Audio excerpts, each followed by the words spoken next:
अर्थ क्रिया कारित्व क्या है?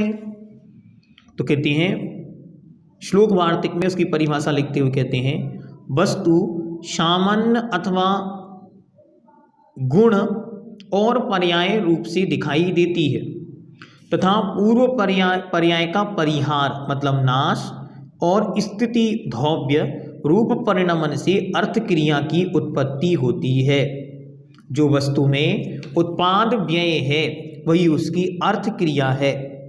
जो वस्तु में परिणमन हो रहा है उसका नाम ही उसकी अर्थ क्रिया है।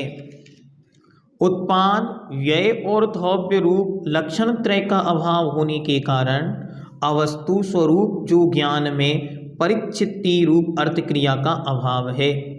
जैसे ज्ञेयों में उत्पाद व्यय धौव्य रूप परिणमन होता है, उसी ही के अनुसार ज्ञान में भी जानने की अपेक्षा उत्पाद व्यय धौव्य होता रहता है।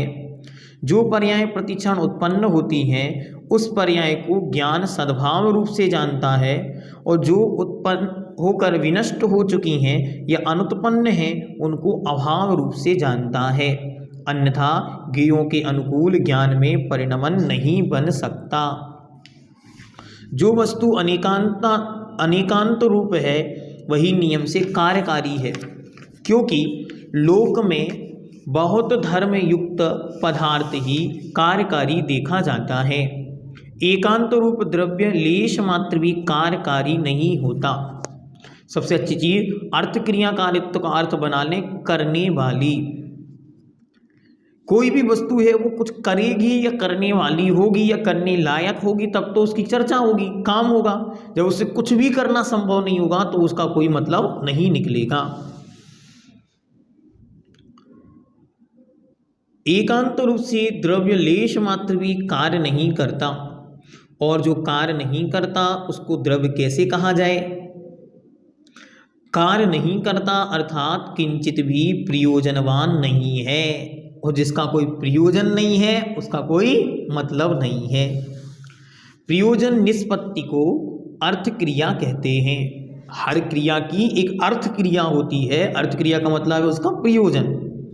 जैसे ज्ञान का प्रयोजन जानना है, अतः ज्ञान का परिच्छिति रूप जो परिणमन है वही ज्ञान की अर्थ क्रिया है। अपने स्वरूप को ना छोड़कर परिणमन करना द्रव्य का प्रयोजन है, क्योंकि उत्पाद व्यय धौव्य से ही द्रव्य की सत्ता है। अतः द्रव्य में जो परिणमन रूप क्रिया होती है वह द्रव्य की अर्थ क्रिया है।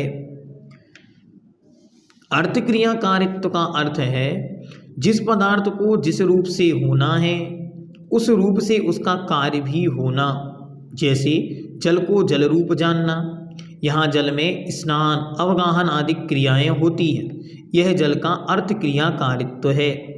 अर्थ क्रिया कारित्व से अपने द्वारा ज्ञात पदार्थ का निर्णय हो जाता है, और जहाँ अर्थ क्रिया कारित्व नहीं होता वहाँ वस्तु की यथार्थता का निर्णय नहीं होता। अब किसी ने कहा ये पानी है, लेकिन उस पानी में न नहाया जा सक रहा है और न उसे पिया जा सकता है, तो ऐसा पानी किस काम का? तो उसकी अर्थ क्रिया कारित्व का नाश हो गया। किसी ने कहा ये अग्नि है, वहाँ हाथ सेकने गए तो ना हाथ सेक रहे हैं और ना ही वहाँ से उजाला हो रहा है, तो ऐसी कैसी अग्नि है? हमें ऐसी अग्नि से कोई प्रयोजन नहीं। तो जो द्रव्य है उस द्रव्य का जो प्रयोजन है उस प्रयोजन की क्रिया को ही कार्यकारिता कहा, अर्थ क्रिया कहा। अगर उसका ही अभाव हो जाए तो फिर हमें उस वस्तु से कोई प्रयोजन नहीं है। प्रत्येक सद्भूत पदार्थ जो भी कार्य करता है या परिणति करता है वही उसकी अर्थ क्रिया है। जो प्रत्येक क्रिया अपना कार्य करती है उसका ही नाम अर्थ क्रिया है।